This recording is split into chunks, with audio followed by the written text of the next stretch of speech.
Okay, so hello everyone. So this is aldol condensation is a very important topic of our chapter of class 12th of organic chemistry, aldehydes and ketones. So आज I'm going to discuss its mechanism. Alright, तो इसके लिए बस एक ज़रूरी चीज़ होती है हमारे पास विच इज़ अल्फ़ा हाइड्रोजन, और किसी चीज़ की ज़रूरत नहीं होती है। अल्फ़ा हाइड्रोजन क्यों ज़रूरी होता है और क्या क्या चाहिए होता है, क्या क्या होता है एग्जैक्टली इसके अंदर, ये अभी हम समझेंगे सब। और अल्फ़ा हाइड्रोजन होता क्या एग्जैक्टली, पहली बात तो ये एल्डिहाइड्स या कीटोन्स में रिएक्शन हो पाती है।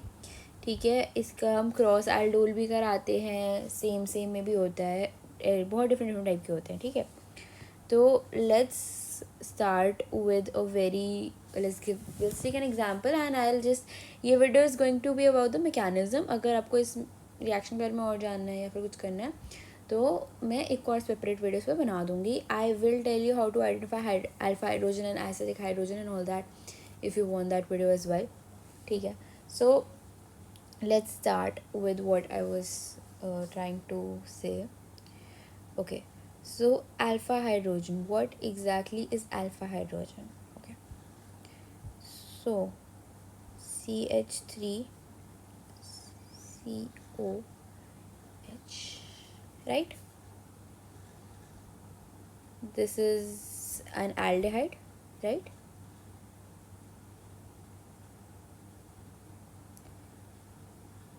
Basically ethanol, right? This is ethanol aldehyde. So in this reaction अब क्या है, alpha hydrogen, where it alpha hydrogen, this is the alpha hydrogen. There are 3 alpha hydrogens here. Let me show you more clearly. Like this is CHHH.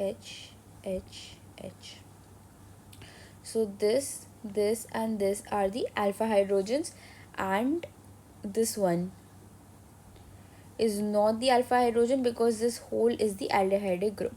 CHO is the aldehyde group, so this is not considered as the alpha hydrogen. Alright, so basically why is it acidic? It's acidic because you can see if I take out one H plus from here,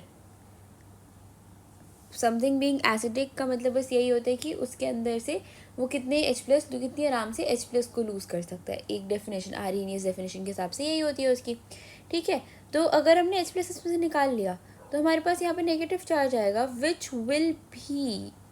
will be highly stabilize by resonance. You can see this is the double bond and this is the negative charge. So इनके बीच में resonance होगी जिसकी वजह से there is a partial double bond that comes here, and जिसकी वजह से this hydrogen is highly acidic. alright, so अब क्या होगा, aldol condensation में जैसे होता है हम इसको डाल देते हैं in aqueous NaOH. alright, it's an alkaline वो, तो अब क्या होगा, as this is acidic, ये acidic है तो वो उसको लेके चला जाएगा। अब what happens is you can see this CH2 negative C double bond to H, this is हमारा ग्रुप। ठीक है, अब क्या होगा, अब हमारे पास एक और है, एक और हम ले लेते हैं एथेनल। ऑलराइट, तो अब क्या होगा कि negative charge, this negative charge can attack, this negative charge will attack on this another active site, right? This active site you can see, ये वाली एक्टिव साइट है ना, बिकॉज दिस इज़, ये ऊपर की तरफ जा रहा है, ये ऊपर की तरफ अपनी तरफ खींच रहा है, तो यहाँ पे पार्शियल पॉजिटिव चार्ज है जिस पर आपका नेगेटिव चार्ज जो है वो अटैक कर जाएगा। Alright, so you can see this. अब क्या होगा कि जब आपने इसने अटैक करा दिया है तो अब हमारे पास क्या बनेगा, वी विल गेट, धीरे धीरे बनाते हैं, C double bond O H, यहाँ CH2 आएगा। ठीक है, CH2 is connected with C double bond OH, right? जो it's not actually, yeah, O यहाँ पे negative charge and this is H, CH, and this is CH3. alright, so अब क्या होगा कि because this is just a catalyst, it cannot actually keep the hydrogen it took, so this hydrogen जो आया था यानी कि पानी में से, it will take the hydrogen back. तो हमारे पास जो प्रोडक्ट फाइनली बनेगा, this is CHO, CH2, CHOH, CH3, right? So this is the product that's going to form, and when you will heat it, you can already see कि अब ये फिर से हमारा एसिडिक हाइड्रोजन है ना. तो अगर हम इसको हीट कर दें, तो डिहाइड्रेशन हो जाएगी, ये इसको लेके चला जाएगा, है ना. अगर हमने इसको हीट कर दिया तो ये डिहाइड्रेशन हो जाएगी, जिसकी वजह से we will get a CHO, CH3,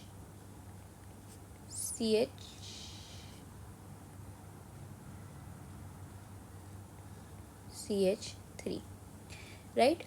तो ये हमारी एल्डोल कंडेंसेशन की बेसिकली रिएक्शन पूरी होती है. इसके लिए आपको GUC के थोड़े कॉन्सेप्ट्स वगैरह क्लियर होने चाहिए थे एंड ऑल दैट.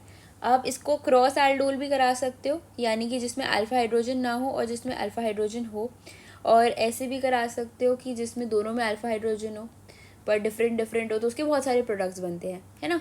तो ये बहुत सारे तरीक़ों से आप करा सकते हो. I was just trying to explain कि मैकेनिज्म ऐसा होता है, तो आपको रटना नहीं पड़ेगा. You can basically make it and see कि कैसे चल रहा है. ऑलराइट. एंड अगर आपको इसके बाद भी कुछ डाउट्स वगैरह है इस रिएक्शन में या फिर कोई भी ऑर्गेनिक केमिस्ट्री में या पूरी केमिस्ट्री में, you can comment it down below. I will answer सारे डाउट्स जो मुझे मिलते हैं. एंड आपको कुछ और समझना हो, कोई डिमांड्स वगैरह हो, you can also comment it down below. I will take them up. Alright, thank you for watching this video. If you like this video, please like, comment, share, subscribe to my channel.